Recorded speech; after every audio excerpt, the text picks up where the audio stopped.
My name is Alessandra Birding. I am the Associate Director of Alumni Relations at Trinity. I'm really excited to have you all, so thank you so much for joining us tonight if you're in DC on this stormy, floody evening.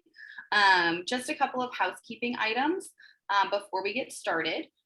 So this event is being recorded, so if you want to go back and see it later, it will be available on our website in a couple of days under our past events under the alumni website at Trinity.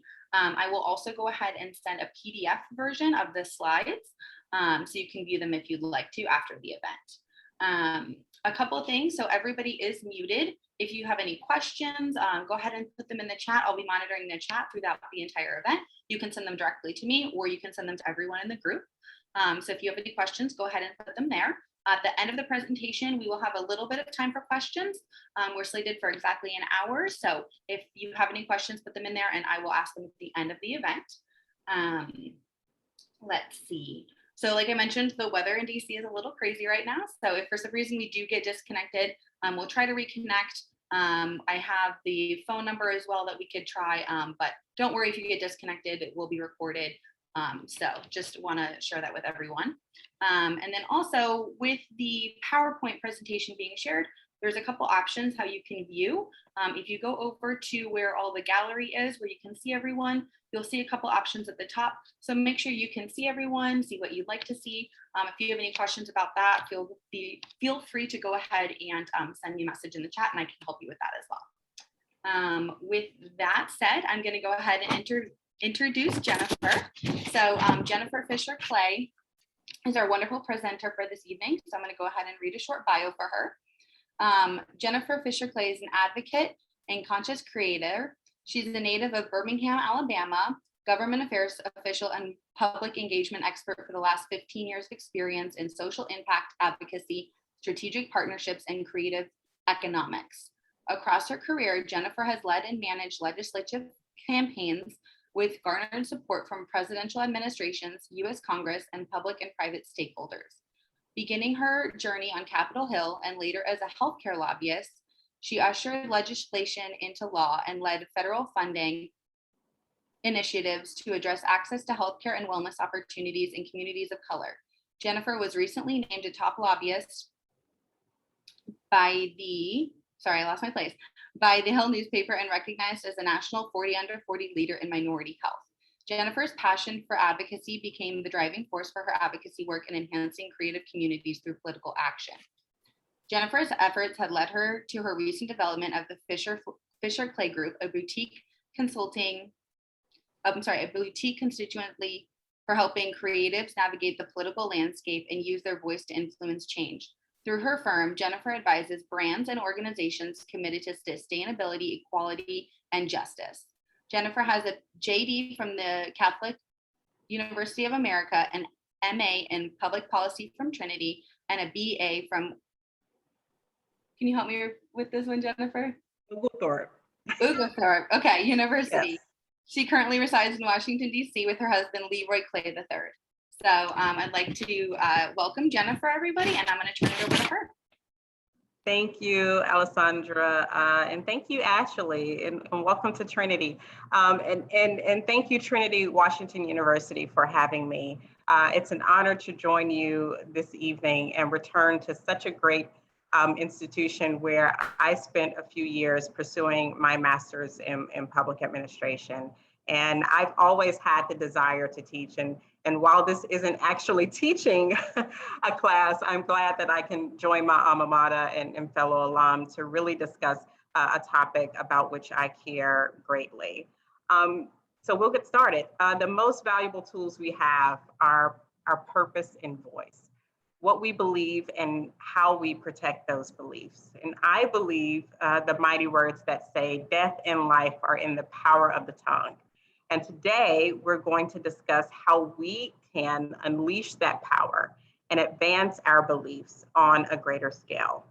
I think all of us, right? If we have a pulse, we have something that we care deeply about that we want to change, whether it's at home, in the workplace, community, the country, or the world. And also the things that we often care about, even if it's within our own families or within our own communities, we find that others often care about it too, right? It tends to have a greater impact.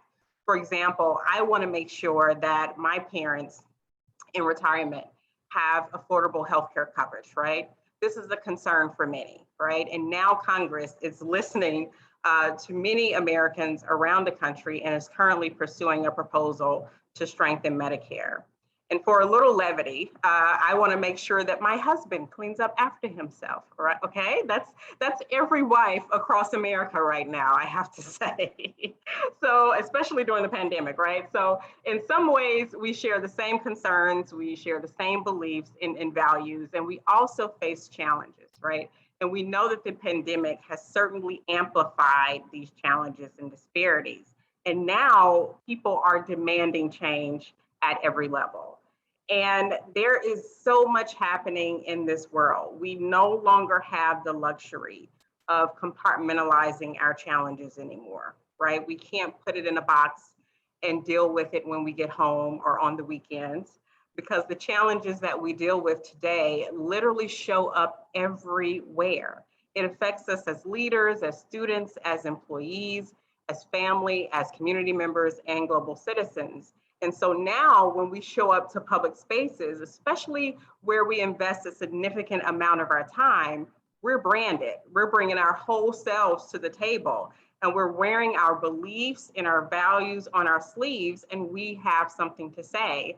And we want to make sure that where we spend most of our time reflects the change that we want to see in the world, whether that's time spent at home, workplace, or in the community. So I have a question for you. This is very simple. You can put it in the chat. This is an easy question. Where do most people spend a lot of their time? You can just put it in the chat.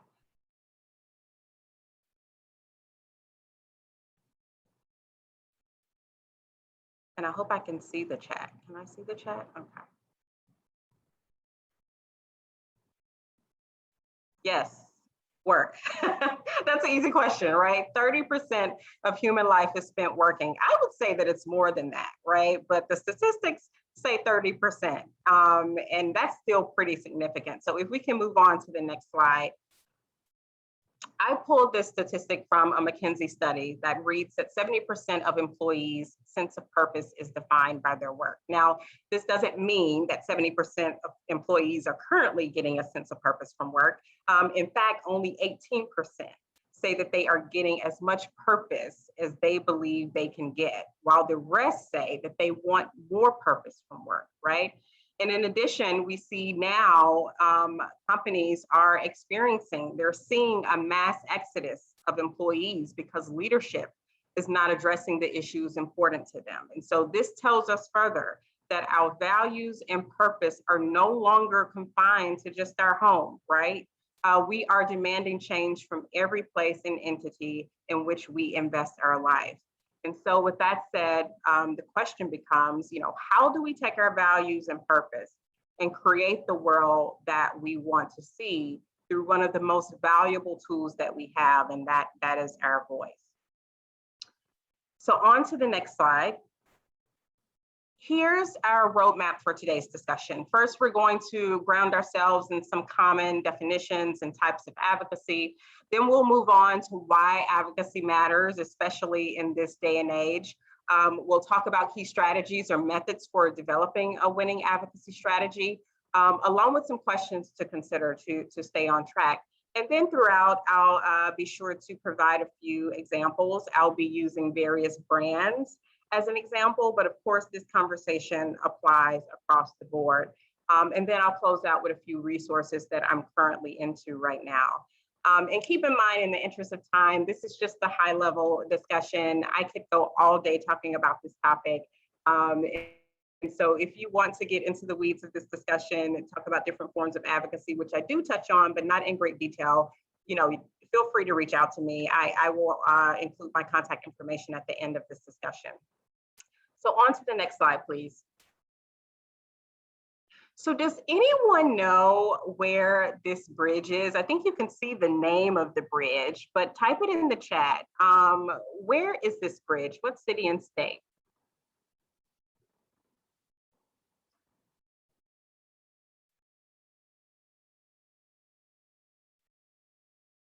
And the name of the bridge should be a clue, if you can see it. I mean, it's real small, but Edmund Pettus Bridge.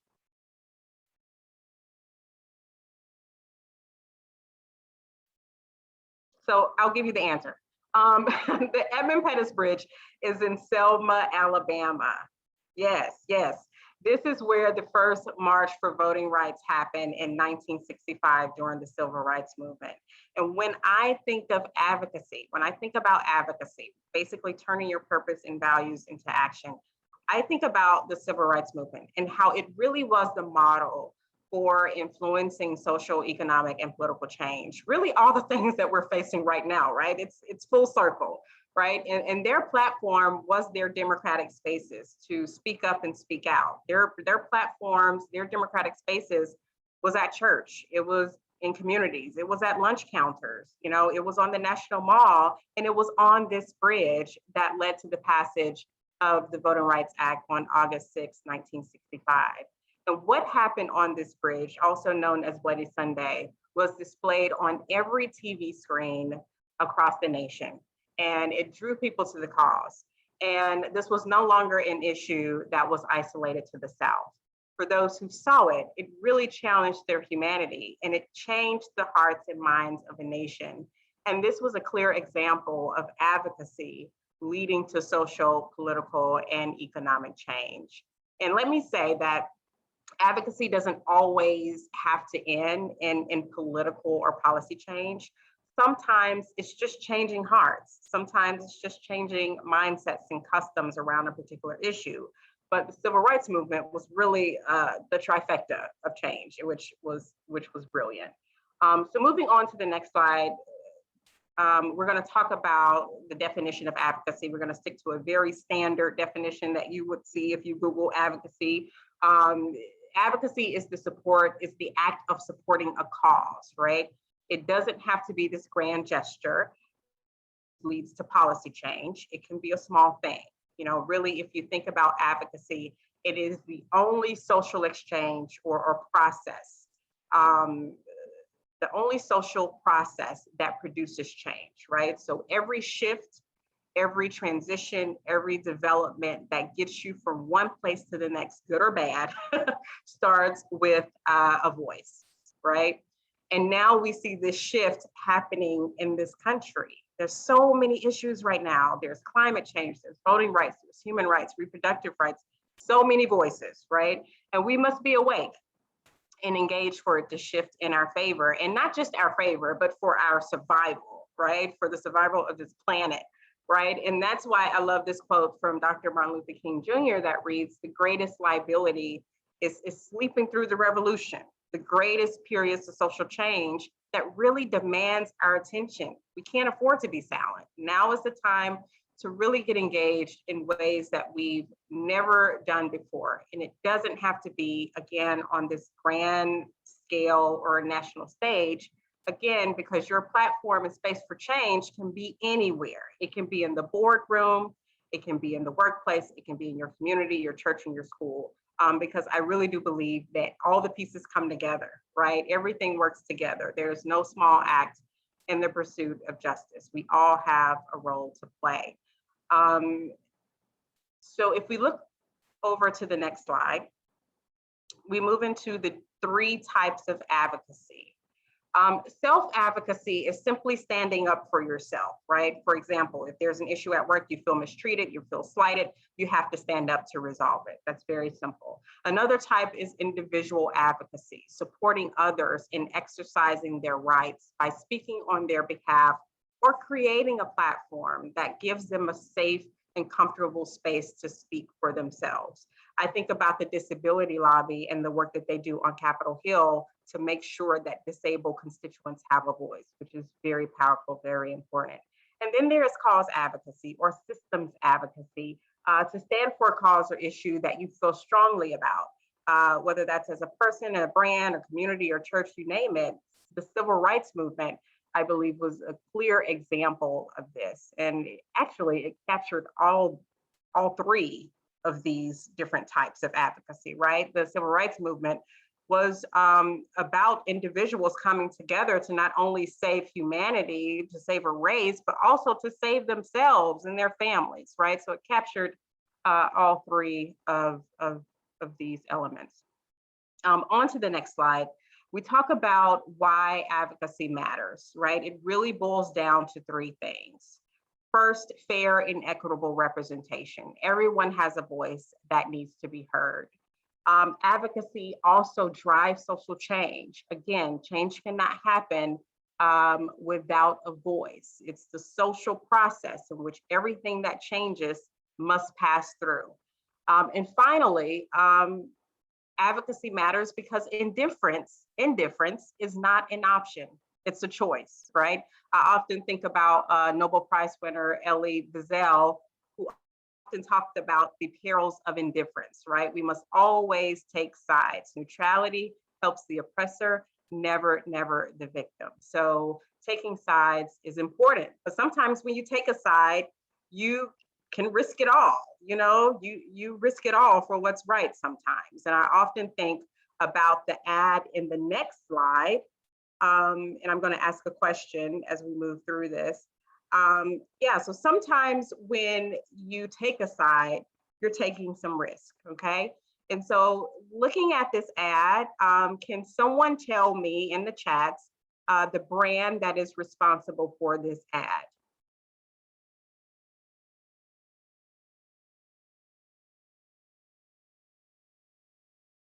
Yes, Nike. Nike did a brave thing, right? We're living in a time where consumers are demanding more from brands and their engagement with social political values. And companies are starting to move in a direction that values purpose and action as a part of their core strategy, right? And while some companies just do a whole lot of talking and a whole lot of statements, others are really advocating for what's right. And they're risking profitability in the process. And that's what Nike did, right? To support racial equality. They took a gamble to advocate for what they believed in. And while they received backlash from a segment of their consumers, they continued to push forward and they actually won in the end. They saw an increase in sales in the end. And then their ad featured someone, this athlete right here, who risked it all himself, right? To stand up for himself, to stand up for others, and a broader mission to end racial injustice and police brutality. So this was an awesome form of advocacy that actually worked and did really well. On to the next slide. I really like, I added this slide because I just really like this quote, right? I really like this quote from former Ambassador Samantha Power, who I believe is now the administrator of USAID. And she says that advocacy is an exercise in empathy, right? It starts with understanding and sharing the concerns and feelings of others, right? Advocacy is about getting people out of this optimism bubble and helping them see and understand the plights of others, right? And when I say optimism bubble, we all want to be happy, right? But sometimes people can live in a bubble because they don't experience, they don't experience the same issues that other groups of people experience, right? And so if they don't see it, out of sight, out of mind, then they don't understand the gravity of it. And they say, oh, well, everything will work out fine. Right. And while we all want to be happy, we want to be optimistic, right? But we want to also be able to face the realities head on and address those realities so that everyone can have access to happiness. Okay. So we want to really burst this optimism bubble and just really get people to really see and understand the plight of others. And this is really the first step to developing a winning strategy, which leads me to the next slide. So this is a winning advocacy strategy to consider. whether you're an employee seeking change, a community advocate, or a leader seeking purpose and action for your organization, because those are two separate things. Just because you have purpose doesn't necessarily mean that you're taking action on that purpose. So if you have those two things as an organization, you need a winning strategy. So let's take a look at a few of these steps. First, you need to identify your shields and your swords, right? I found this language from Unilever and I thought it was brilliant. Shields are issues that are or should be a part of your core beliefs and values. If you are a corporation, you need to know where you stand on some of the basic issues of today, like diversity, equity, and inclusion, and sustainability and climate change. And your sword is your crusade, the thing that you take action on, because you can't swing at everything, right? You don't have the capacity to. So really think about what is that one problem that stems from your core? You want to pull it from your core. You want to pull it from your shield. What is that one problem that you absolutely have to fix, right? And go all in. And this applies across the board, not just the company, right? You know, we as individuals, we have a set of principles that we live by, core beliefs that guide us, right? But we can't fix everything that goes against our Constitution, right? We have to pick and choose our battles and then go in. But we must decide what all in means. What is the ultimate solution, right? Because it may be a bigger goal. The bigger goal may be to address climate change, right? That's a big goal. It's going to take some time, right? So understand what the ultimate solution is, but then understand what your share in the solution is, right? And the methods to achieve those goals. Is it money? Is it starting a petition? Is it talking to a legislator? Is it legislation? Is it educational? And it could just be educational, and that's okay. Because these days, we're trying to change some mindsets. We're trying to change some hearts and minds. And the objective doesn't always have to be policy, as I said before. And sometimes changing things socially can lead to other objectives. You know, when we think about the civil rights movement, education was very much a part of what made that march on Edmund Pettus Bridge and so many other marches in the movement so powerful. It caught the attention of people, and they became more aware of what was happening because they were face to face with the issue. Even if they did see it on the TV screen, they were face to face with the issue and they couldn't ignore it. And sometimes advocacy is really about making it difficult to ignore the realities. And as I said before, popping that optimism bubble, because we all want to get to a place where we can really enjoy and have access to happiness.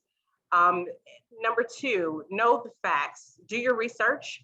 Know the issue that you're trying to tackle. How do you plan to solve it or contribute to the solution? Know your audience. Know the angles. Know the opposition, the climate, the history of the problem and its impact.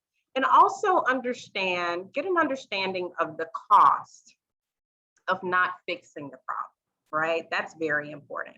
And become an expert and a trusted advisor on the issue. If you're going to play a role in solving the issue, you got to know what you're talking about, clearly.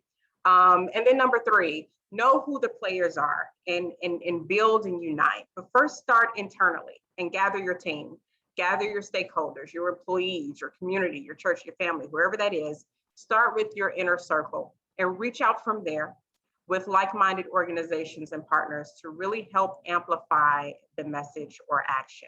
And the action may look different, right, throughout the group, especially if it's more of a grassroots push, right? The big goal may be to get out the vote, but a company may decide to provide financial resources to get people to the polls by providing transportation. And the church may volunteer at the polls, and the community may educate residents about candidates, right? So understand the roles and use it to your advantage to really develop and advance a multidimensional and multi-layer approach. And then activate. Again, you can't take a swing at everything. So really be calculated in your action and know what you want to tackle. Know when the time comes to really make a decision for swift action, and then take it. I love what CVS did. I think this was back in 2015. They said, hey, we're a healthcare company. That's our purpose, right? And what did they do to activate their purpose? They banned the sale of tobacco, right? So they've made a very clear-cut decision, right? And sometimes that was a clear-cut decision that that kind of just came and went, right? They made the decision, it was final, and that was that, right? Sometimes when you engage in a purpose or action, sometimes it's not as clear and cut. Sometimes it takes forever to get to your goal or to achieve your purpose, right? But you can definitely have a share in the solution. And that's why I said, when you tackle something as big as climate change, you just want to have a share, obviously, a large share in the conversation and in the solution. But I really like the fact that CVS saw this opportunity and just really went for it. And then finally, track your work. What is measured is what is valued. Talk is not a metric, only action, unless you're educating, which can be considered a tool, as I said before. And remember, headlines go away, but the problem often remains, okay? So remember that. So what happens, when your company is not on the front page anymore with a statement, right? What happens when there's no picture of your church serving meals to the homeless, right? The problems continue. Even when the headlines go away, you have to remember that. And if the problem continues, then the work must continue until the problem is fixed, or whatever you have set out to do. And so really think about it as sort of like this campaign with no expiration date, or at least a TBD, to be determined. Like, really look at it that way. So on the next slide, when you are developing that winning strategy, here are a few questions to consider. Number one, do I have a clear understanding of the what and the why? What is my core? As I said before, what is your shield? What do I believe and why? And from there, what am I fighting for? What is my sword? What am I fighting for, and what am I trying to fix? What does my share in the solution look like, right? Is it financial? Is it manpower? Is it education? Is it legislation? Figure out what your role is. And then what is the 360 view? What does this cause look like from every angle? As I mentioned before, know the history. How did we get here? What's the impact of the problem? The cost of not addressing the problem? What's the climate? And as a company, I would apply, and I'm sure companies are doing this, apply what we call the PESTO framework, right? What is the political, economic, social, technological, environmental, and legal impacts of this cause? And your solution, apply it to your solution as well, right? And then I would definitely look to my infrastructure and partners. Do I have support within my circle and beyond? Who are my allies and who are my accomplices, and where to place them in my strategy? Now, allies and accomplices are two separate types of people, right? Allies are, in some cases, allies could be the people that say, yeah, we support you, we'll sign the petition, whatever. Accomplices, they will roll up their sleeves and they will get in the trenches with you and they will fight with you, right? And you need both. You definitely need both, right? But you just need to know where to place them in your plan, in your strategy. And so that's very important. And so when I say accomplices, I don't mean it in a criminal sense. I mean it in a very encouraging and helpful sense, okay? And so that is really important when you're laying out your plan and your strategy. And then number 4, what is your fix to the problem? Number 4, we're talking about the tools. I'm sorry, the tools that you have, right?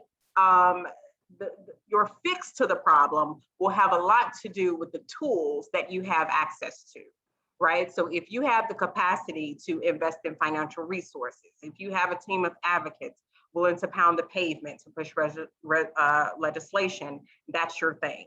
If you have access to media to help change the narrative around a particular issue to sway public opinion, that's you, right? So just determine your tools, and that will kind of determine at what level, how you go about fixing the problem, how you go about solving the problem. And it also can determine at what level to engage, right?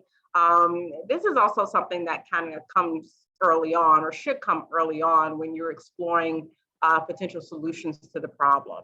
So to verify, you need to know, like, is this something that we're trying to change on the community level? Is this something that we're trying to change on the corporate level? Are we trying to take this statewide? Are we trying to take this nationally? You really need to know all of these things. And then, of course, as I mentioned before, you need to track your milestones and results, because metrics definitely equate to movement. So remember that. And then on to the next slide. When I think about a solid strategy, I often think about this company. So I have a question. Does anyone know the company responsible for this ad? Type it in the chat, please.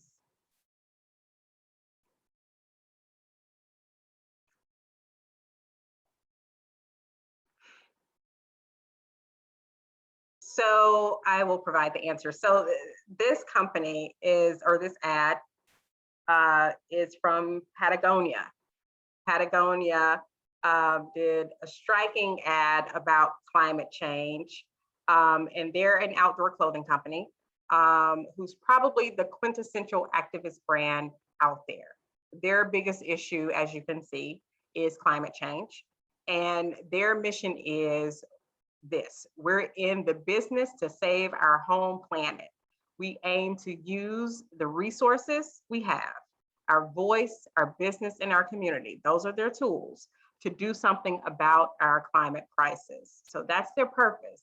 And their actions to contribute to the solution, because they can't just solve the whole problem, right? So their share in the solution is to become carbon neutral across their entire business by 2025. And they are partnering, they have the infrastructure, they're partnering with their core community, their suppliers, their manufacturers, employees, and consumers to reach this goal. And I absolutely love this.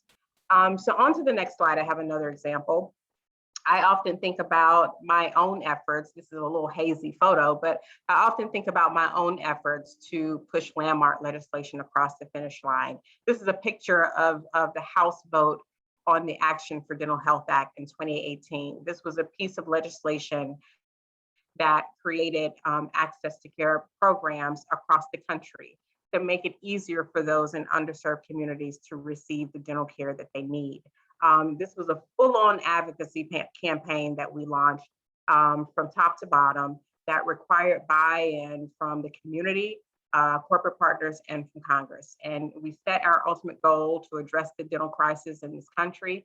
And our share in the solution was to pass legislation to ensure that people have the resources to access dental care. And we started a national campaign to build our infrastructure, and we received private dollars to launch a few pilot initiatives in a few states. And we used that as our research because we wanted to see if these programs would work, and they did. And so we used that along with the partnerships we made in those states to leverage the push for national legislation. And again, we were clear about our purpose, we were clear about our cause and our solution, and we quickly developed the tools to engage through the national campaign and develop the partners on the ground and in Congress to move legislation. And so now this bill is law, and hopefully it's saving smiles and lives. And so we're really, really excited about that. And so on to my final slide. So here's my playlist right now that kind of, thank you so much, that kind of talks about or speaks to a lot of the things that I just spoke about right now. Reimagining Capitalism by Rebecca Henderson. This is a great book that redefines corporate America and the boardroom in a world that demands social and environmental change. Activate Brand Purpose by Scott Goodson. This is all about purpose-driven organizations and knowing when to take action. And I like in the book, they talk about the 21st century CEO and how this new age CEO needs to have the brains of a CFO, the heart of a storyteller, and the soul of an activist. And that is so true. Judgment Days by Nick Cox. This book is really moving, and it's about the interesting relationship between MLK Jr. and LBJ that was instrumental in producing some of the most substantial civil rights legislation of our time.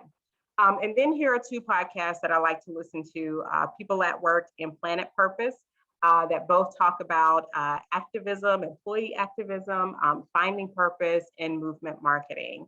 And then of course at the bottom, this is my email address, so please don't hesitate to reach out to me.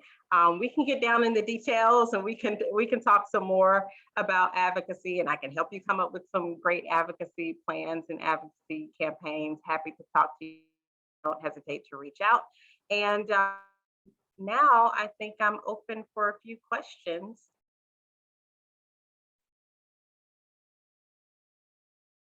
If anyone has questions for Jennifer, just go ahead and put them in the chat. It looks like we have about 15 minutes or so if anyone has questions.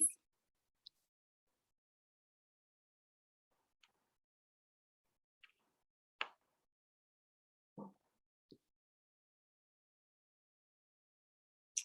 don't see any. I'll give people a couple minutes.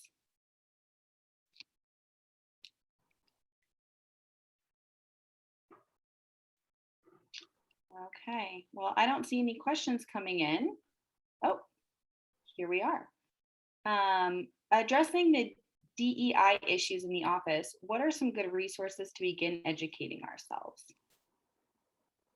That's an interesting question. There's so many podcasts out there, and I've been reading a lot of like Harvard Business Review articles and listening to a lot of podcasts about DEI. I know that one of the podcasts that I just mentioned talks a lot about DEI. And so I can provide some more detailed resources. I don't know, Alessandra, is there a way for me to provide some more resources? Yeah, absolutely. If you want to send them to me, I can send them out to the group, no problem. Okay, perfect. Yes, I actually have a list somewhere, and I'm drawing a blank, but those are the things that are top of mind right now, and I can definitely send that over to you through Alessandra. Fantastic, thank you. Another question we have from Ashley. The world's issues are daunting. Do you have thoughts on how to target one issue, one sort to focus on?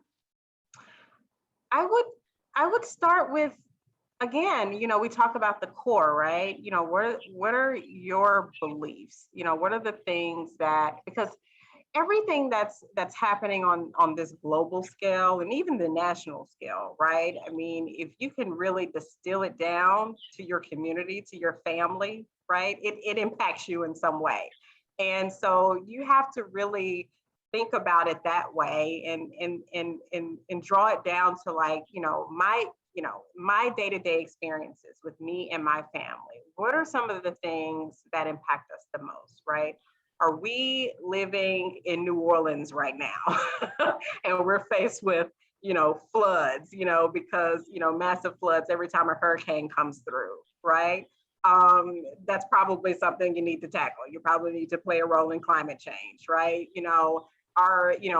Is my family, are we concerned about healthcare? Are we concerned about immigration? Are we concerned about voting rights, right? Do I need to protect my family when it comes to voting rights and make sure that they have a voice in the next election, right? So start in your household, start in your home, find those issues that impact you and your family when you sit around the table and you're talking, not just about what you saw on MSNBC or Fox News or whatever, but when you're really talking about the challenges and the struggles of the day, what is that one thing that keeps coming up, right? And I bet that it's tied to a national or even global discussion.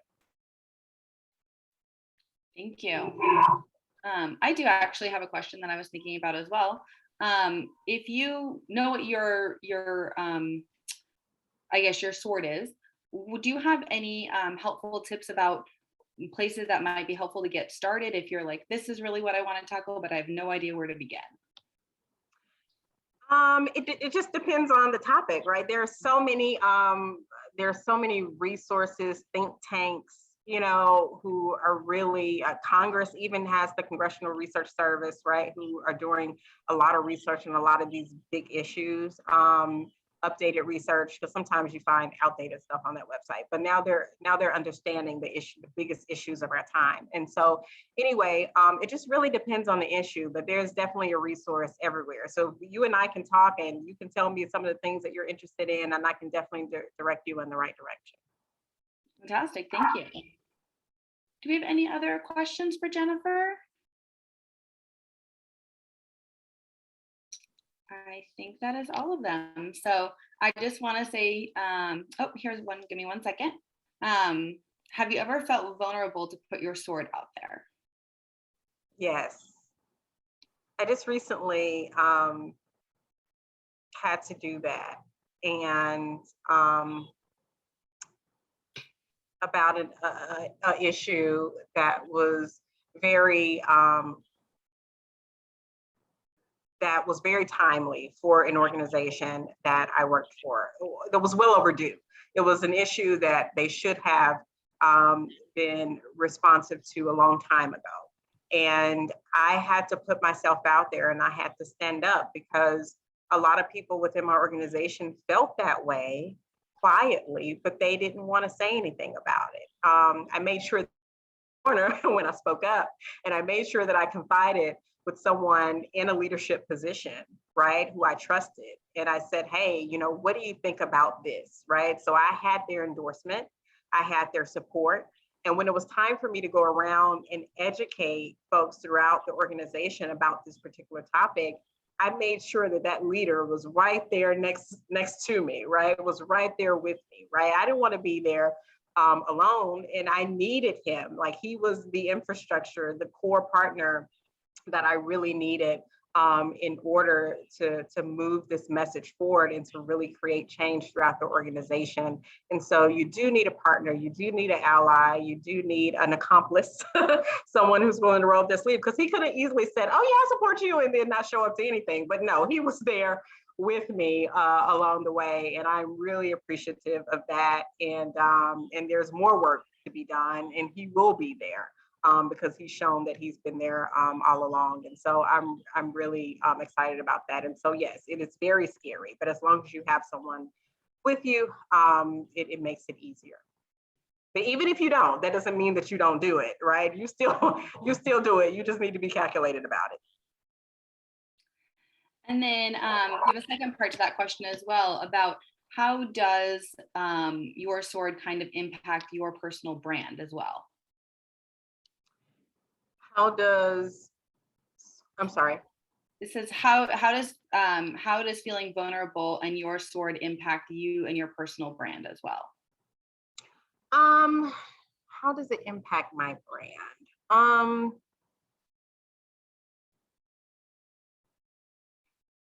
I don't know. I